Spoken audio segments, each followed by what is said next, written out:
Iran sends a new proposal to end the war. But Trump says he's unhappy with the offer and military options remain on the table. Here's everything you need to know about the past 24 hours. I mean, do we want to go and just blast the hell out of him and finish him forever, or do we want to try and make a deal? I mean, those are the options. Iran says it's open to a diplomatic solution to end the 9-week war if the US changes its approach. But US President Donald Trump is doubling down and is keeping the blockade of Iranian ports in place. It's unclear what Iran has proposed, but there's been a flurry of activity from Foreign Minister Abbas Araghchi. He has held separate calls with officials across the region as well as in the EU and Russia.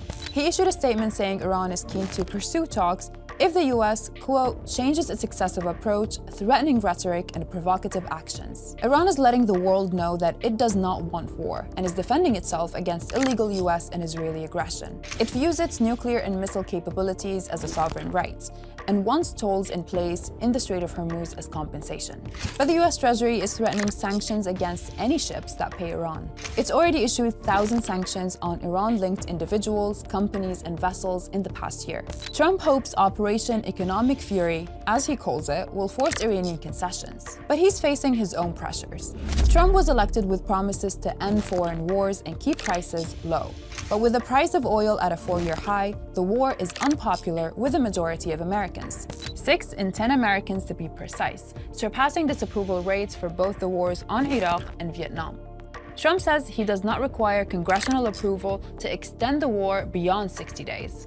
The White House is insisting the ceasefire means the war is officially terminated. International pressure to find a lasting solution is building. China is assuming the UN presidency this month and says opening the Strait of Hormuz is among its highest priorities. Ahead of a visit by President Trump to Beijing in 2 weeks' time, China's ambassador urged an end to the war. The Gulf is calling for a peaceful solution, but is also boosting its military supplies. The US State Department has signed off on $8.6 billion in sale to Israel, Qatar, Kuwait, and the UAE. And tensions are now rising between the US and its European allies.